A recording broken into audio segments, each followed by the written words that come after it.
సరే, అయితే ఈరోజు మనం ఏం చెప్తానన్నాను, గుడ్ ఫ్రైడే ఎందుకు సెలబ్రేట్ చేసుకుంటారు, అది బైబిల్లో ఉందా అని చెప్తాను. త్వరగా మనము ముగించుకుందాం. ఇక నుంచి ప్రతి వారం నేను మీకు వాక్యానికి సంబంధించిన బ్లాంక్స్ కానీ, క్విజ్ కానీ, పొడుపు కథలు కానీ అడుగుతాను.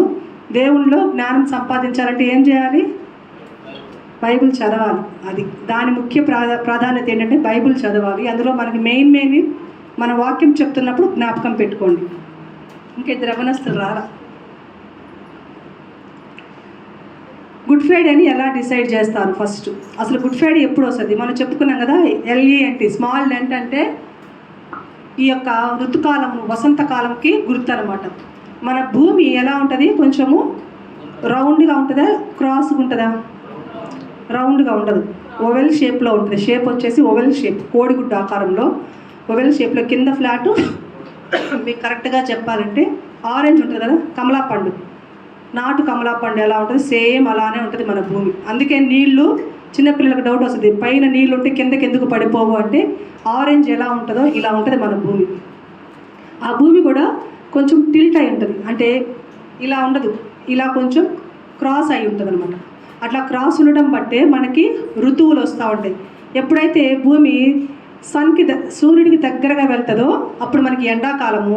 మన భూమి అంటే మన ఇండియా సూర్యుడి నుంచి దూరం వచ్చేసిందంటే మనకి వర్షాకాలము, ఇంకా కొంచెం దూరం వెళ్ళిందంటే చలికాలము. ఇలా మనకి ఋతువుల్ని ఈ యొక్క వంగడం బట్టి తెలియజేస్తుంది అనమాట.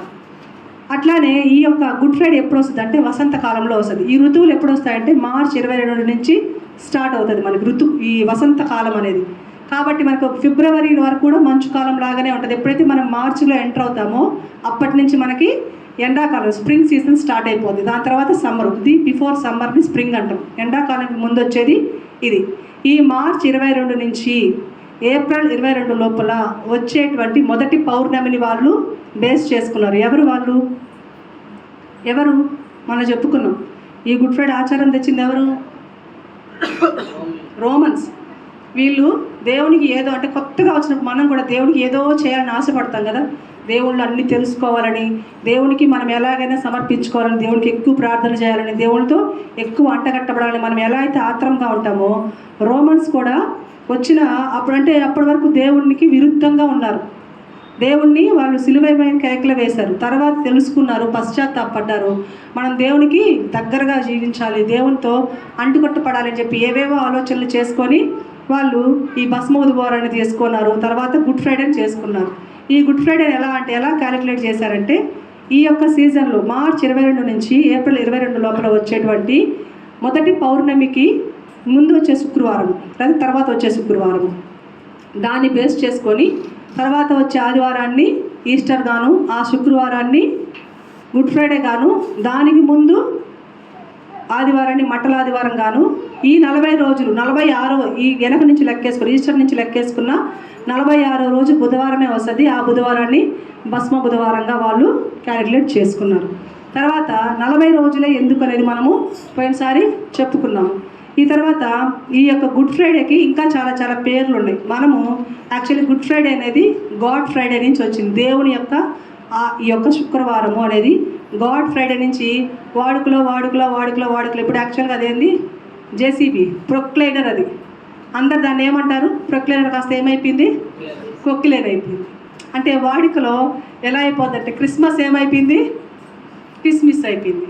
అట్టా వాడుకలో గుడ్ ఫ్రైడే గాడ్ ఫ్రైడే ఏమైపోయిందంటే గుడ్ ఫ్రైడే అయిపోయింది అనమాట. దీనికి ఇంకా పేర్లు ఏంటన్నాయంటే God Friday, great Friday, holy Friday, black Friday. కొంతమంది ఆయన చనిపోయాడు కాబట్టి దీన్ని బ్లాక్ ఫ్రైడే అంటారు. కానీ ఆయన చనిపోయింది మన కోసమే, మన పాపం కోసమే, ఇది లోకం కోసమే కాబట్టి దీన్ని మనము విచారంగా భావించకూడదు. చాలామంది కొన్ని దేశాలు ఆ రోజు నలుపు ధరిస్తారు, అంటే బాధకి గుర్తుగా నలుపు ధరించి ఆ రోజంతా వాళ్ళతో బాధగా ఉంటారు. కానీ ఇది మనం బాధపడవలసిన దినం అయితే కానే కాదు, మనం సంతోషించవలసిన దినము. నీ పాపం కోసము నా పాపం కోసం ఆయన సిలువలో అంతటి ప్రాణత్యాగానికి సిద్ధపడ్డాడు. కాబట్టి ఆయన సిద్ధపడకపోతే నీకు నాకు పాప క్షమాపణ లేదు. కాబట్టి ఆయన ఆ యొక్క సిలువలో మరణించిన దాన్ని మనము శుభ శుక్రవారంగానే తీసుకుంటాం. గుడ్ ఫ్రైడే అంటే శుభ శుక్రవారం. అన్ని శుక్రవారాలు అందుకే కొన్ని చర్చెస్ ఆ శుక్రవారాన్ని బేస్ చేసుకొని ప్రతి శుక్రవారము ఉపవాస ప్రార్థనలు పెట్టుకుంటూ ఉంటాయన్నమాట.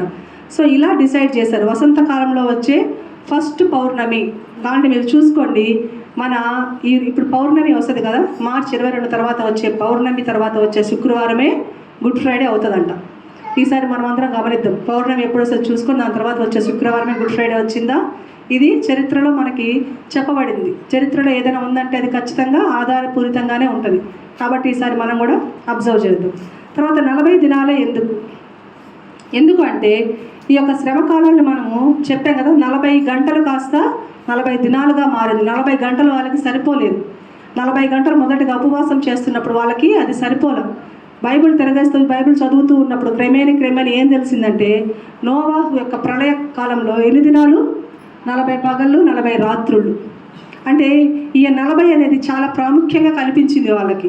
తర్వాత మోషే ఎన్ని సంవత్సరాలు నడిపించాడు? ఆయన 40 సంవత్సరాలు మామూలుగా పెరిగాడు, రాజుగా పెరిగాడు. 40 సంవత్సరాలు మా మామ దగ్గర ఉన్నాడు. 40 సంవత్సరాలు ఇజ్రాయెల్ ప్రజల్ని నడిపించాడు. తర్వాత మన న్యాయాధిపతులు కానీ చూసినట్లయితే 40 సంవత్సరాలు మీకు నెమ్మది కలుగుతుంది, 40 సంవత్సరాలు మళ్ళీ మీరు బాధపడతారు అని మనకి న్యాయాధిపతులు 3వ గ్రంథము 3వ అధ్యాయం 8వ వచనంలో, 11వ వచనంలో, 5వ అధ్యాయం 31వ వచనంలో, 8వ అధ్యాయము 28 వచనాల్లో మనకు కనిపిస్తాయి. ఆ తర్వాత వాళ్ళు నెమ్మది పొందారు, 40 సంవత్సరాలు నెమ్మది పొందారు, 40 సంవత్సరాలు నెమ్మది పొందారు అని ఈ 40 అనే ప్రాముఖ్యత మనకి కనిపిస్తుంది. తర్వాత ఈయన దేవుడు మీకు ఇంకా 40 దినాల్లో మీ యొక్క పట్టణాన్ని నాశనం చేయబోతున్నాను ఎవరికి చెప్పాడు? 40 దినాలు ఈ పట్టణానికి నాశనం రాబోతుంది అని ఎవరికి చెప్పాడు? యోనాథన్ ద్వారా నినేవే ప్రజలకి చెప్పాడు. అప్పుడు వాళ్ళు ఏం చేశారంటే, శ్రమ రాబోతుంది, ఇంకా మనము చచ్చిపోబోతున్నాము, కాబట్టి మనం ఏం చేయాలంటే గోనె పట్టులు కట్టుకొని బూడిద పోసుకొని మనం అందరం ప్రార్థన చేద్దాం. అంటే శ్రమకి గుర్తు ఏంటంటే 40 దినాలు వాళ్ళకి ఆన్సర్గా కనిపించింది. గోనె పట్టు కట్టుకొని, అందుకే బసవ బుధవారం రోజు ఆ యొక్క మట్టల్ని బూడిద చేసుకొని ఆ బూడిదను పూసుకుంటారు. బూడిదను పోసుకొని గొర్రెలతో సహా మేకలతో సహా, అంటే పశువులు కూడా ఉపవాసం ఉండాలి అని వాళ్ళు ప్రచారం చేస్తారు. రాజు కూడా రాజు వస్త్రాలు తీసేసి ఉపవాసం చేస్తాడు. కాబట్టి ఆ యొక్క సందర్భాన్ని పట్టుకొని 40 దినాలు ఉపవాస ప్రార్థన అనేది మనకి వచ్చింది. ఇంకా మనం చూసినట్లయితే యేసయ్య బాప్టిజం తీసుకున్న తర్వాత ఎన్ని రోజులు ఉపవాసం ఉన్నాడు? 40 దినాలు ఆయన తను తాను కఠినపరుచుకుని ఉపవాసం చేశాడు. అప్పుడు అపవాది ఎన్నో రకాలుగా శోధిస్తాడు. ఇప్పుడు కూడా మనం ఉపవాసం ఉండాలంటే చూడండి, నార్మల్ రోజుల్లో సాయంత్రం వరకైనా మనకి ఆకలేదు. అదే మీరు ఉపవాసం ఉండి దేవునికి ప్రతిష్ఠించుకోండి, ఆ రోజు ఎంత ఆకలేదంటే కడుపులో ఆ పేగులు ఇట్లా చుట్టేస్తుంటాయి, నీరసం. అంటే అదే మీరు ముఖాలు తేలేసుకొని నీరసం అయిపోయి జుట్లెర పోసుకొని అట్లాంటి ఉపవాసం నాకు వద్దమ్మా అని చెప్తున్నాడు దేవుడు. ఎందుకంటే ఈ రోజుల్లో ఎవ్వరు దేవుడు ప్రతిష్ఠించుకోలేరు. నువ్వు నిజంగా ఉపవాసం ఉండాలనుకుంటే ఒకరోజు ప్రతిష్ఠించుకో. ఆ రోజు మందిరానికి వచ్చి చూడండి, సాయంత్రం 4 అయినా మీకు ఆకలేదు. హల్లెలూయా. ఇది నేను అనుభవపూర్వకంగా చెప్తున్నాను. నేను ఉపవాసం ఉండాలంటే మామూలుగా ఆఫీస్కి వెళ్ళినా కానీ స్కూల్కి వెళ్ళినప్పుడు కూడా నాకు మధ్యాహ్నం వరకు ఆకలేదు. శుక్రవారం 3 గంటల వరకు ఉంటాం కదా, ఆ రోజు 12-11కే స్టార్ట్ అవ్వద్దు ఆకలి. ఎంతసేపు నీళ్ళు తాగినా కూడా ఆకలి అంటే ఆనగదు. అదే మనం ఇక్కడికి వస్తాం కదా, ఫాస్టింగ్ ప్రేయర్కి వస్తాం కదా శనివారం, ఆ రోజు నీళ్ళు కూడా తాగకుండా వస్తాం. సాయంత్రం 3 అయినా 4 అయినా ఆకలి తెలియదు. అంటే దేవుళ్ళో మనకు ఉన్నప్పుడు దేవుడు మనకు ఆ శక్తిని ఇస్తాడు. అందుకే ఉపవాసం ఉన్నప్పుడు నేను ఫస్ట్ మనం చెప్పా, ఉపవాసం ఉన్న వాళ్ళు ఖచ్చితంగా 4 పనులు చేయాలని. ఏంటవి? బుక్ చూడకుండా చెప్పండి. 4 పనులు ఖచ్చితంగా చేయాలి. మొదటి, ప్రార్థన చేయాలి. ఫస్ట్ నువ్వు ఉపవాసం ఉన్నప్పుడు దేవుడిని ప్రతిష్ఠించుకోవాలి, ప్రార్థన చేయాలి. రెండవదిగా పశ్చాత్తాపడాలి. నీవు చేసిన పాపము, ఖచ్చితంగా మనిషి అన్నవాడు పాపం చేయకుండా ఉండరు, దానికోసం పశ్చాత్తాపడాలి. మూడవదిగా ఇతరులకి సహాయం చేయాలి, అంటే మంచి పనులు చేయాలి. 4వదిగా ఈ త్యాగం అంటే ఏంటంటే చెప్పాను కదా, అదే మన ఆకలిని చంపుకోవడము, మనకి ఇష్టమైనవి తినకుండా ఉండడం. నువ్వు చికెన్ ఎప్పుడు తింటావు చెప్పండి? చికెన్ ఎప్పుడు తింటామండి? ఆదివారం కాదు, చికెన్ ఎప్పుడు తింటాం? తినాలనిపించినప్పుడు. నీ తండ్రో నీ భర్త హాస్పిటల్లో ఉంటే చికెన్ తింటావా? తినాలనిపించినా తింటామా? ఎందుకు? బాధ. తినాలనిపించినా చికెన్ బిర్యానీ తెచ్చి మనం ముందు పెట్టినా, మనకు చికెన్ అంటే ప్రాణమైనా కొంచెం తినమ్మా అన్నా కూడా పెరుగన్నమో మజ్జిగన్నమో తిని సరిపెట్టుకుంటాం, కానీ చికెన్ బిర్యానీలో అన్నీ తినం. చికెన్ ఎప్పుడు తింటాము? సంతోషముగా ఉన్నప్పుడు. ఈ యొక్క శ్రమ దినాల్లో నీవు పశ్చాత్తాపడుతూ దేవుడిని జ్ఞాపకం చేసుకుంటా ఉన్నప్పుడు నీకు సంతోషం ఎట్లా వస్తుంది? రాదు కదా. ఆయన శిలువ శ్రమను మనం ధ్యానించుకుంటున్నప్పుడు మనకు సంతోషం రాదు. అరే నా పాపం కోసం, మన కోసం ఎవరైనా మన బిడ్డో ఎవరైనా మన కోసం మనం ఒక దెబ్బ తిన్నారనుకోండి, అరే ఛా నా కోసం తిన్నారు, అదే నేనే నిజం చెప్పేసి ఉండే ఆ దెబ్బ నాకు పడేది కదా అని ఎంత పశ్చాత్తాపడతామో, దేవుడు నీ కోసం నా కోసం మరణించాడు కాబట్టి మనం కూడా అంత పశ్చాత్తాపడాలి. అందుకే త్యాగము, నీకు నచ్చినది ఆ యొక్క దినాలు త్యాగం చేయగలగాలి. ఇది లేకుండానే ఉండలేదు. నాన్ వెజ్ లేకుండా కొంతమంది ఉండలేరు, దాన్ని త్యాగం చేయగలగాలి. లేకపోతే టీవీ చూడకుండా కొంతమంది ఉండలేరు, ఫోన్ చూడకుండా ఉండలేరు. ఇవన్నీ త్యాగం అన్నమాట. దేవుని కోసం మనం సమర్పించుకున్నప్పుడు ఈ 4 మనం చేయగలిగితే అప్పుడు ఉపవాసం ఉంటే దేవుడు నీ వైపు చూస్తాడు. మరి యేసయ్య కూడా అందుకు మాదిరిగానే చెప్పేవాళ్ళు ఎప్పుడు కూడా ఎట్లా చేయాలంట? మాదిరిగా ఉండాలి. యేసయ్య మనకు ప్రతి దాంట్లో మాదిరి చూపించాడు. ఉపవాసం చేయడంలో కూడా ఆయన మనకు మాదిరి చూపించాడు. ఆయన ఉండిన తర్వాతనే ఉపవాసం చేయమన్నాడు. ఎలా? అందరికి కనపరుచుకొని కాదు, అందరికి నేను ఉపవాసం ఉన్నా అని చెప్పుకుంటా కాదు, కానీ ఎవ్వరికి తెలియకుండా అరణ్యములో అపవాదికి మాత్రం తెలుసు ఆయన ఉపవాసం ఉన్నాడని. అందుకే ఎన్నో రకాలుగా ఆయన్ని ప్రేరేపిస్తాడు. నీకు ఈ రొట్టెలను ఇస్తాను, నా కాళ్ళకు మొక్కు, ఈ సంపదిస్తాను. మన ఉపవాసం ఉన్నప్పుడే మనకి ఇట్లాంటి శోధనలు వస్తాయి. కాబట్టి ఉపవాసం ఇక్కడ 40 దినాలు ఎట్లా వచ్చిందంటే, యేసయ్య కూడా 40 దినాలు ఉపవాసం ఉన్నాడు.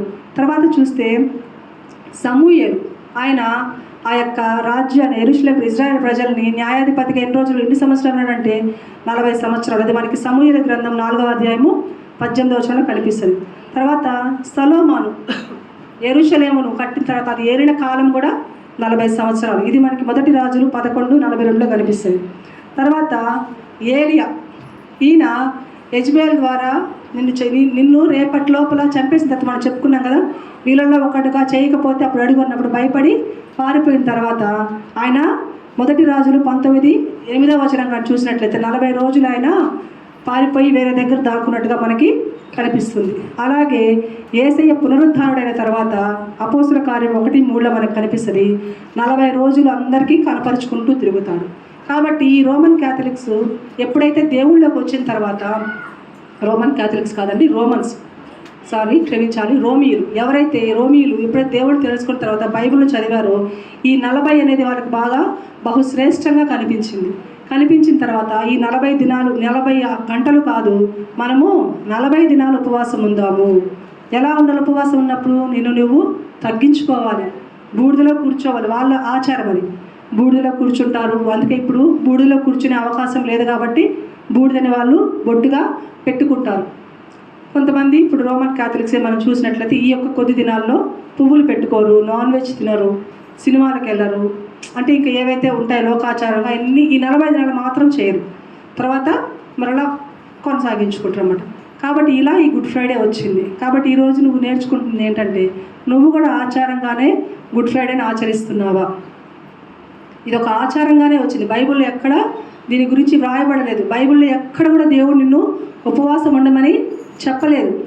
నీ ఉపవాసం ఉంటే ఉండు, అది రకరకాల ప్రార్థనలో వస్తుంది. ఉపవాస ప్రార్థన. ఈయన కూడా ఎవరు? దావీదు తన బిడ్డ హాస్పిటల్లో అది ఆరోగ్యం బాగలేనప్పుడు ఉపవాసం ఉండి కన్నీరు విడిచి ప్రార్థన చేశాడు. ఎప్పుడైతే తన బిడ్డ చనిపోయాడో లేచి కాళ్ళు చేతులు కడుక్కొని స్నానం చేసుకొని పరిశుద్ధపరచుకొని భోజనం చేసినట్టుగా మనము చూస్తున్నాం. శ్రమ వచ్చినప్పుడు ఇప్పుడే కాదు, నీ జీవిత కాలంలో ఎప్పుడు శ్రమ వచ్చినా ఉపవాసం ఉండి ప్రార్థన చేయాలని బైబిల్ చెప్పింది, కానీ 40 దినాలు ఉపవాసం ఉండాలని లేదు. 40 దినాలు ఉపవాసం ఉండి తర్వాత లోకంలోకి వెళ్ళిపోవాలని బైబిల్ చెప్పడం లేదు. కాబట్టి నీవు నిజంగా ఉపవాసం ఉండాలనుకుంటే ప్రతి శుక్రవారం ఉండొచ్చు, ప్రతి ఆదివారం ఉండొచ్చు, లేదు ఒక దినం నువ్వు సమర్పించుకో దేవునికి. కొంతమందికి కొన్ని సంఘాల్లో మంగళవారం అనేది చాలా ప్రాముఖ్యమైనది. మంగళవారం ఉపవాసం ఉండి 7 మంగళవారాలు, 7 శుక్రవారాలు, 7 బుధవారాలు ఇలా ఉంటాయి కొన్ని. కాబట్టి ఒకరోజు నువ్వు సమర్పించుకోవట్లే 7 అనే కాదు, కానీ నీ జీవితంలో నీకు ఒక కార్యం కావాలంటే పరిశుద్ధంగా పక్కన వాళ్ళకి కాదు, సంఘ కాపరికి చెప్పుకో, లేదా నీ కొంచెం సపోర్ట్గా ఉంటే నీ సహవాసులను పిలుచుకోండి. ఉపవాసం ఉండి దేవుని మందిరంలో లేకపోతే నీ ఇంట్లో ఒక దినం పనులన్నీ చేసేసుకొని దేవుని దగ్గర కూర్చొని ప్రశాంతంగా ఉపవాసం ఉండి ప్రార్థన చేసుకో. కన్నీరు విడిచి ఉపవాసం ఉండే ప్రార్థన ఖచ్చితంగా వెక్కిరింపబడదు. హల్లెలూయా. ఖచ్చితంగా దానికి దేవుడు జవాబిస్తాడు. కాబట్టి ఈ ఉపవాస దినాన్ని ఒకసారి మీరు జ్ఞాపకం చేసుకోండి. ఇది ఆచార పద్ధతిగా అయితే మనము ఆచరించకూడదు. ఎందుకు ఉపవాసం ఉన్నావమ్మా అని అడిగినప్పుడు నువ్వు చెప్పగలగాలి. దేవుడు ఉపవాసం ఉండమన్నాడని చెప్పాడా? నా కోసము సిలువలో బలి అయ్యాడు. కాబట్టి నేను ప్రతి శుక్రవారం ఉంటాను. ఈ 40 రోజులే కాదు, ప్రతి శుక్రవారం నేను ఉపవాసం ఉంటాను. పునరుద్ధరణే లేచాడు కాబట్టి ప్రతి ఆదివారం నేను ఉపవాసం ఉంటానని చెప్పాలే కానీ ఏమో నాకు తెలియదు. లెంటి డేస్ అంట, అందరూ ఉంటారు, మేము ఉంటాం. అందరూ ఉపవాసం చేస్తున్నారు, మేము ఉపవాసం చేస్తున్నాం. ఇలా అయితే దయచేసి ఎవరు చెప్పొద్దు.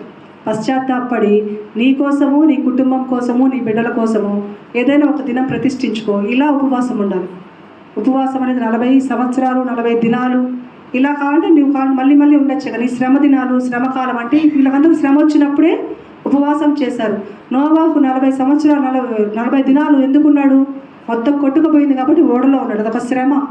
యోనా ఏమని ప్రకటించాడు? శ్రమ రాబోతుందని ప్రకటించాడు. మన ఈ 40 చూసుకున్నప్పుడు శ్రమకి గుర్తుగా ఉంది కాబట్టి ఇది శ్రమ దినాలు, శ్రమకాలము అని పెట్టుకున్నారు. కాబట్టి మన జీవితకాలం శ్రమలే కాబట్టి మనము ఒక దినాన్ని ప్రతిష్ఠించుకొని చక్కగా దేవుడికి ఉపవాసం ఉండండి. అంతేగాని ఆచార పద్ధతిగా మాత్రము ఉపవాసం చేయకండి. దేవుడి కొద్ది మాటలు తన ఇంట్లో దీవించి ఆశీర్వదించును గాక.